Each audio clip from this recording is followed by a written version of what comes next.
Welcome to the Alain Elkann interviews, an unprecedented window into the minds of some of the most well-known and respected figures of the last 25 years. Welcome and hello. I'm David Hornsby, the managing editor of Alain Elkann Interviews. Alain is a very experienced interviewer who it is my pleasure to work with and who has conversed with many diverse subjects over tens of years. Alain adores making interviews, as he says on the cover of the Assouline publication of a selection of a mere 78 of these. Making interviews has been like going to prolonged university, because each interview is like having a private lesson from an interesting person on a different subject. We hope you have as much fun listening to his interview with the MasterChef presenter and chairman of the Royal Parks of London, Loyd Grossman, as we have had making it. At this point of your life, how would you describe yourself? Well, I think, it kind of depends what I'm doing at the time. It's rather like, the question, when I'm writing about food or dealing with food, people often say, what's your favorite? What's your favorite food? And I say, whatever I'm about to eat, whatever is on the plate in front of me. So I think it's kind of the same with my career. Well, I don't have a career, really. I have a life. I don't have a career. So I think it kind of depends what I'm doing on the day. I guess mostly, my most involving single thing at the moment is being chairman of the Royal Parks. That's my biggest single involvement, but it's only a sort of fragment of of the other things I do. Oh, the Royal Parks, what does it mean?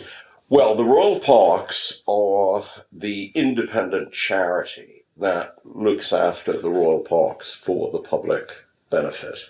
It's rather like the way in which Central Park is run by an independent charity called the Central Parks Conservancy.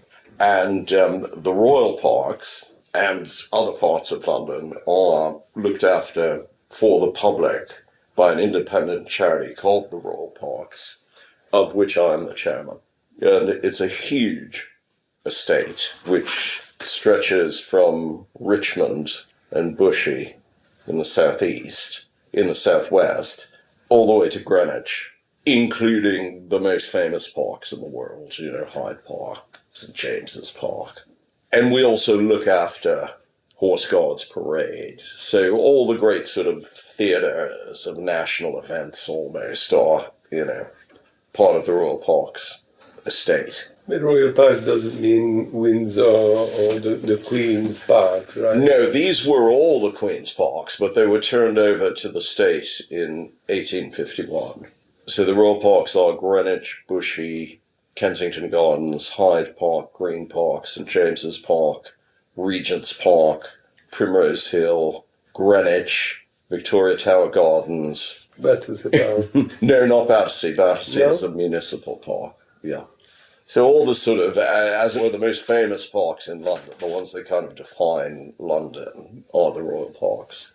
And what do you do as a chairman? What do you have to do? We have to protect them. We have to conserve them. We have to make the public aware of their values and their challenges.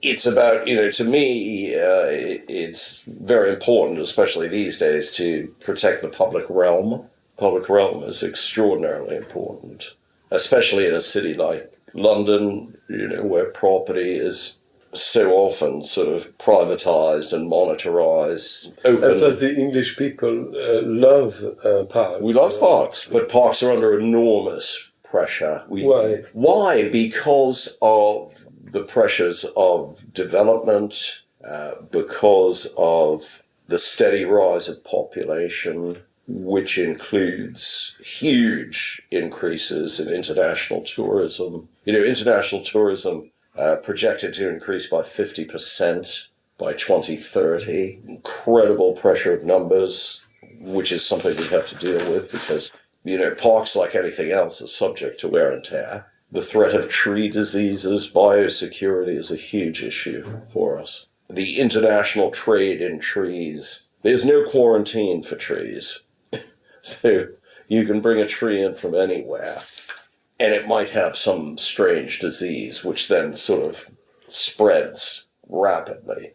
So we have, the constant challenge of protecting our trees against tree diseases, and really managing the expectations. The Royal Parks get 78 million visitors a year. Oh, really? Yeah, 78 million a year. 78 million. A year. And making sure that those 78 million visitors have a wonderful experience, enjoyment, pleasure, inspiration, etc., is, what we as a charity have to do. And one of the few things in London, along with our great national museums, the Royal Parks are obviously free.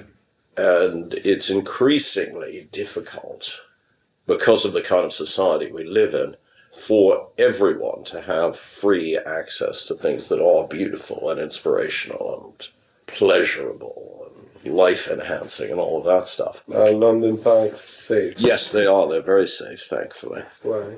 Because I think we have a tradition of... There's a lot of guards, a lot of things like this, no? No, not really. I mean, we have a very light touch. I think we have a tradition. Parks are a very civilizing experience because they do present a place where, you can just be a sort of citizen. So they're very important for community and citizenship and civilization and good behavior. Yeah, but there's no crime, no... Relatively little, thankfully. Even at night? Well, at night, parks close at night. Yeah. What time? I'm not totally sure because they all have different closing times. It's usually a sort of sunset thing, so, longer hours in the summer than in the winter. But I think parks do often prove the point that, the way to encourage good behavior is not always through endless signposts and notifications and armed guards and so on.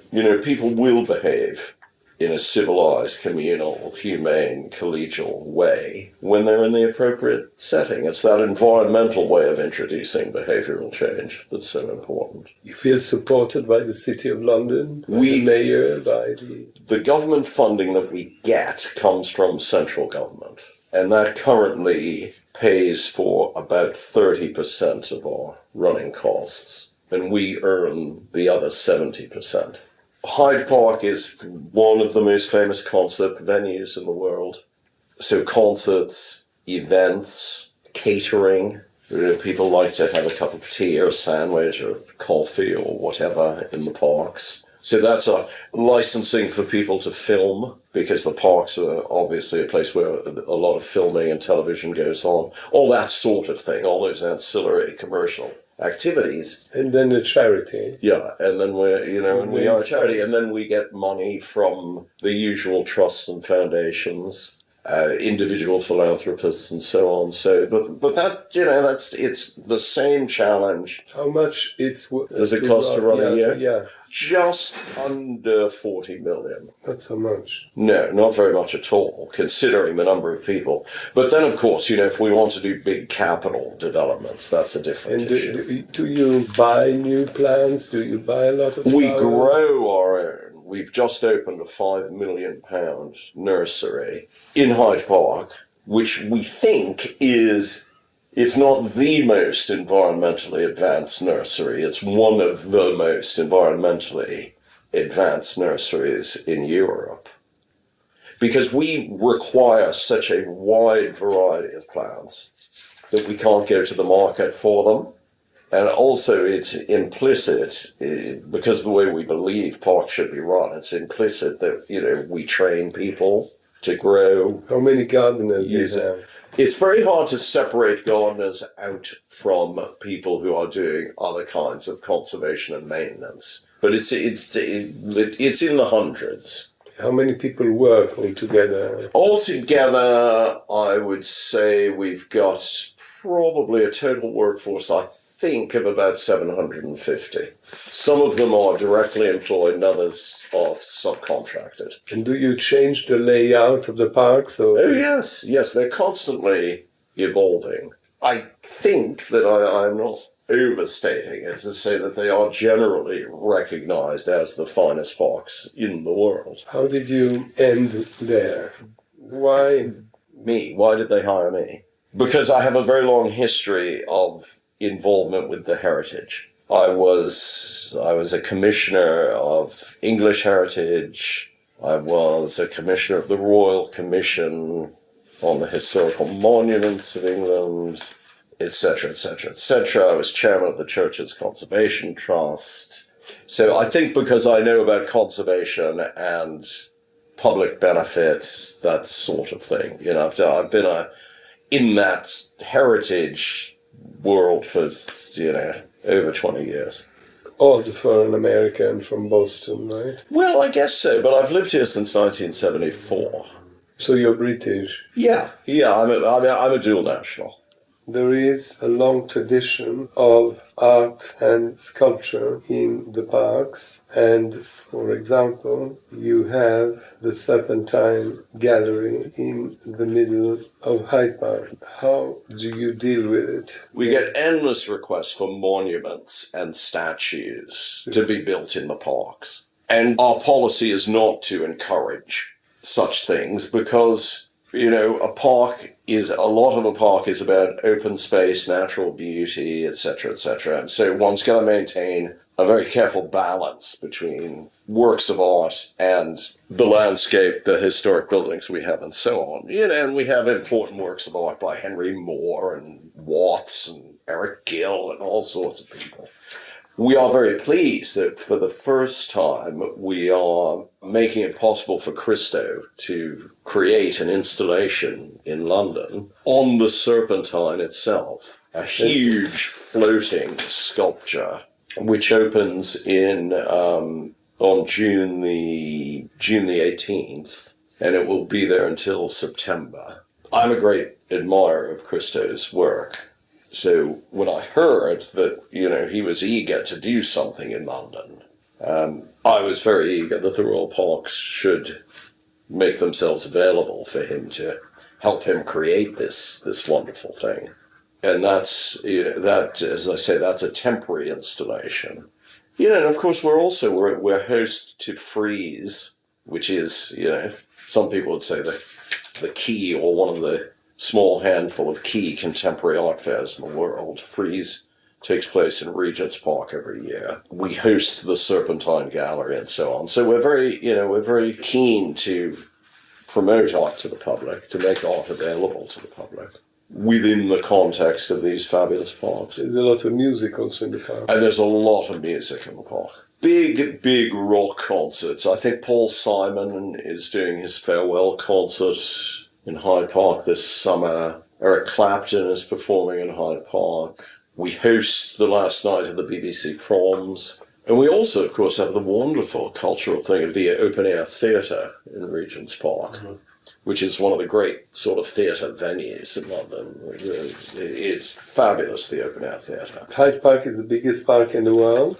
No, the biggest park in London is Richmond Park, which is about 2,500 acres. That's sort of 1,000 hectares. And there are lots of deer there. Well, of course, the parks, almost all of the parks began as deer hunting not bad for preserves. Lyme disease or... Lyme disease we are aware of and, but it's not a big problem at the moment. Lyme disease is not a big problem at the moment, but we are very aware of it.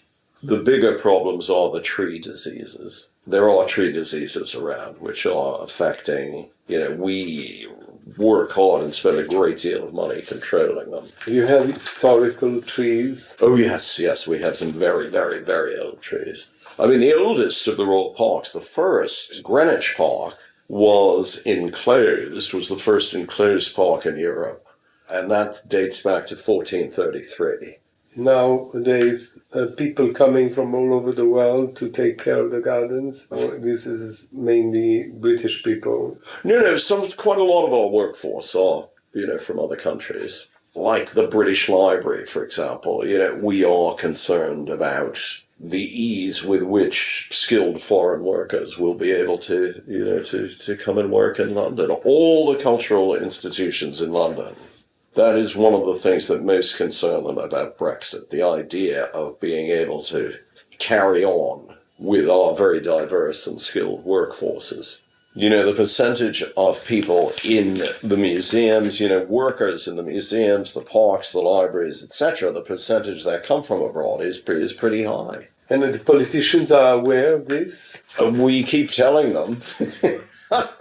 There's a difference between telling a politician something and having a politician being aware of something. But we have very good relationships with the Department for Culture.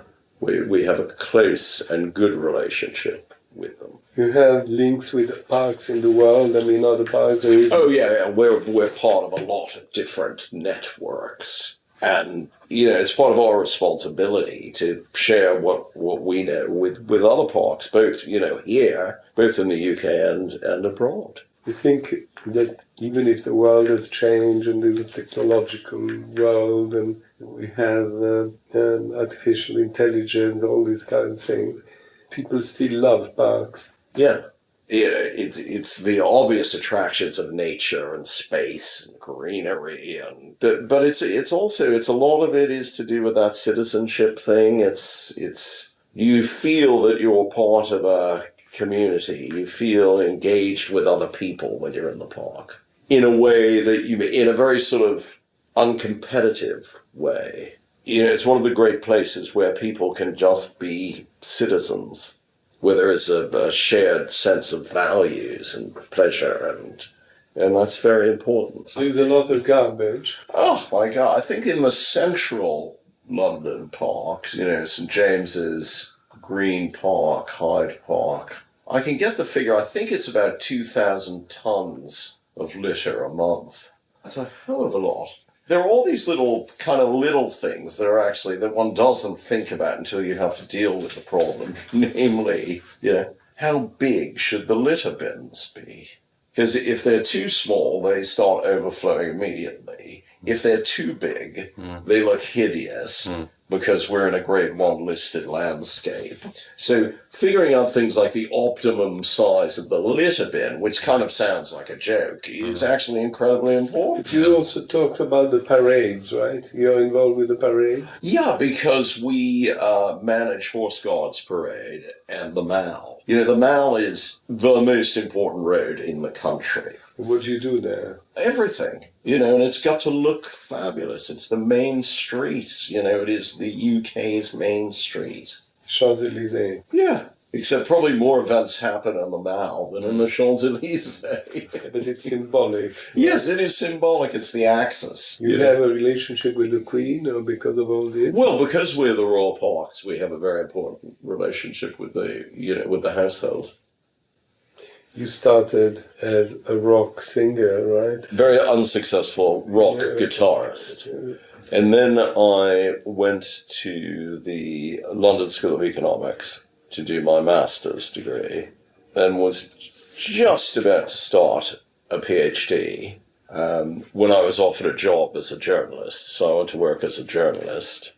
And then from journalism, I got into television. For a job as a food critic? Right? No, I was offered a job. I was writing about architecture for a magazine which was then called Harper's and Queen, and is now Harper's Bazaar.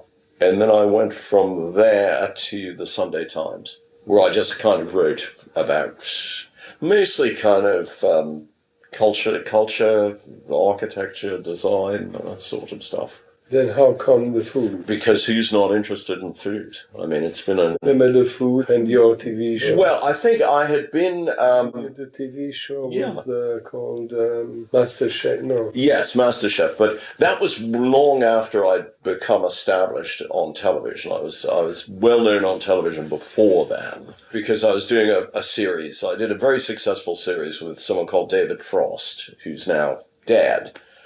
David and I had a very successful series. It was kind of a lifestyle series. It was about people's houses, but it was kind of a quiz show based on people's houses. And I had always, as a hobby, written about food. I've done a lot of writing about food.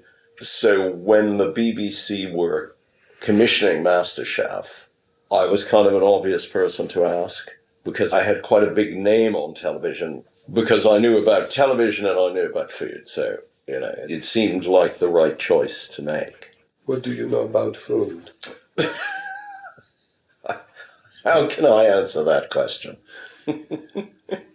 You're not a chef. I love eating. I was very lucky. See, if I were an Italian, you wouldn't ask me that question.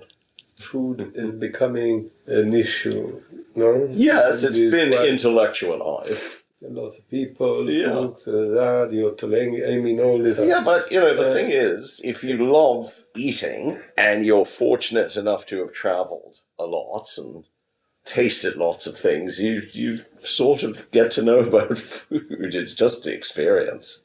It's curiosity. Like, there is nothing that you can't learn through curiosity and experience. Nowadays, the idea of food has changed in the sense that there's several things. It's slow food, there's diet food, and plus in hub cities like London or New York or top, you have, are we eating Japanese or French or Spanish or Mexican, Lebanese, that's the way it is today. Yes, right? it's become very, food has become a form of entertainment. Britain is a very different case because the British have only really discovered the pleasure of food over the last sort of 40 years or so. It's taken quite a long time. There was a big culture of producing very good ingredients here, but not necessarily a big culture of loving, eating and cooking. And, that's something that has changed over the last 40 years in particular. Around the time I came to London in the 1970s, It was no less the same in America, no? In America, there were pockets of it. New York, well, New York well. New York was always a pretty food-obsessed city and very ethnically and culturally diverse. Boston, where I grew up, was not much of a food city, but we did have wonderful things to eat. The discovery of food as a cultural phenomenon is something that is relatively new to people in this country. And it's, has developed very, very rapidly. But, the foundation of any knowledge of food is loving eating and being curious about how tastes get the way they are. And as I say, you can learn anything through curiosity and experience. And then you left. I left television, yes. You were very successful. Yes, 20 years. What were you promoting? What kind of food? Were you promoting some specific food? No, Discovering restaurants? No, just, I travel a lot, I eat a lot. To me, you get your first deep insight into any place when you have your first lunch or dinner there, or you go to the local market. You really become immersed in a culture when you start eating in it. It's one of the things that I when I first started going to India. I only went to India for the first time in 2004, and since then I've gone at least once or twice every year. And one of the things that took me around India was discovering the extraordinary variety and excitement and interest of the food there. So, it's a wonderful driver to get you into a culture. It's the reason I go to Italy all the time. It's just, inexhaustible pleasure and fascination with the food there. Why did you stop television? It wasn't leaving me enough time to do the other stuff that I like doing. You spend when you make television programs, you spend a lot of time doing nothing. And I hate doing nothing. I couldn't bear the kind of waiting around because it's not as if you have sort of hours in which you can sit down and read a book or so. You spend a lot of time having very brief bursts of reading newspapers. You started your own business. Yeah, that was in the mid-90s. Well, how is it called? It's just called Loyd Grossman. It's got a very simple brand name. And what do you do? Well, mostly, I would say about 90% of the business is sauce, which is either Italian, Indian, or Thai, mostly. You do it where? We do it it's all manufactured in England, so that we don't have a very long supply chain. It's sold through the usual suspects, Sainsbury's, Waitrose, Tesco, Asda, all the big multiples. And he's doing well? Yeah, it does very well And it indeed. still exists? Oh, yes. Yeah, very much so. And you're the chairman, the owner? I own it. Yeah. So this is what gives you a living, right? It helps. So you basically are an industrialist. Yes, you could say that. Yes. You have many people working for you? Quite a lot of people work there. Yeah. It was supposed to be a little hobby when I started it. It was just a little pastime. And then it became very big. You write books on food? Not for a long time, no. I'm in the midst of writing a book about Bernini at the moment. So would you define yourself a very eclectic person? I guess so. I mean, you don't like to be something. You don't like to be a writer, or to be a doctor, or to be a conductor. You don't have a plan, right? No, I don't have a plan. No. I like to satisfy my curiosity. That changes. And that changes. And you don't go back to television. No. Because I think I've done it, and there are other younger people who are probably better and more interesting or have something different to say and are more excited about it. I mean, who knows? Who knows? I may do something again. I don't know. If something really fantastic came around, I might do it. What is your main thing today? I suppose the main thing, the parks, and then... It is for how many years? Let's see, I've done it, it'll be 2 years in July, and the initial appointment is for 4 years. So the parks for the moment? Parks. I'm a trustee of a few museums and libraries and things. I want to finish this book by the end of the year, so that's taking up quite a lot of time. Yeah, but you write a book on Bernini. You're not an art historian. I am an art historian. I have a PhD in art history. Where? Cambridge. You are very ambitious? No, I don't think so. I like doing what I like doing, but I wouldn't say that I am... I want to do what I do well. I don't know if that means I'm ambitious or not, but I like doing things well. Why did you choose England as a country? Why not in America? Yeah, no, for sure. Well, I suppose that proves I'm not very ambitious. I was originally only going to come here for a year, just to be at the LSE for a year. But it turned into 44 years. Sort of before I knew it, I was living here permanently. You go back and forth with America? I get back and forth reasonably often, although I'd spend way more time in Italy than I do in the States. I probably only go to the States maybe once or twice a year. And since you came, England has changed a lot? Yes, it has changed a lot. When I arrived, it was a very bad time when I arrived, because 1974, it was the 3-day week, and very militant unionism. The IRA were being very aggressive. There was a lot of bombing in London. It was a very grim time to arrive. But even then, London, I feel very strongly that London is the most interesting city in the world. Why? It's got all the stuff I love. It's got great architecture, wonderful museums, fabulous libraries, the best theatre you can find anywhere, extraordinarily complex and interesting history, culturally unbelievably diverse and exciting, and it kind of feels, although it's not, it's still, it feels like the centre of the world. Parisians, people from Shanghai, Yeah. have the same feeling? They may do. They may very well do. They still all come here to visit.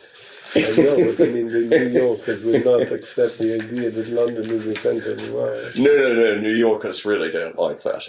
And London is better than New York? For me, London is better. I love New York, but I love London more. Even with Brexit? Brexit, and no one knows what Brexit actually means, what it's going to be like. I regret it. I think it was a very peculiar thing to do. The campaign, the referendum, there never should have been a referendum in the first place.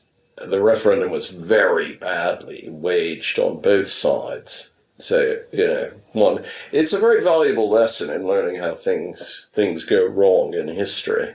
What's going to happen? England is going to plunge, or...? No, I don't think so. I think London is going to change? I hope London will not change very much. The uncertainty at the moment is the most damaging thing. I think once there is an element of certainty introduced into what Brexit means, we will all be able to be more positive. And when no one knows what Brexit means, people get very nervous. Do you do more investment? Do you spend more? All sorts of questions are in the air because no one actually knows what Brexit means. So we're living through the worst period of uncertainty at the moment. But I'm very optimistic. I'm always optimistic, and I think there is such extraordinary symbiosis between the UK and the rest of Europe that is so mutually beneficial. I can't see that stopping just because of a bad political decision. There are many like that in the world, right? Yeah, we live in an era of bad decisions, I suppose. America made a very unusual decision. It's understandable, but bad. I can totally understand it. And, Brexit, Trump, all of these things, many different phenomena are, public disillusion with the political elite, I think. They're also legitimate. Being Jewish, you feel in danger? No more than usual. I think that, England, Britain is a very tolerant society. Toleration is often the first sort of casualty of uncertainty. So I think, all members of minority groups need to be aware. But we are, fundamentally, Britain is a very tolerant society. Not Corbyn, right? There's a lot of anti-Semitism going on. So it appears, yeah. Mm-hmm. I don't really want to talk about Corbyn, but, I think that the Labour Party has a major problem with anti-Semitism, which they are only very slowly addressing. But it does appear that they are finally addressing it. Thank you. My pleasure. Alain Elkann interviews.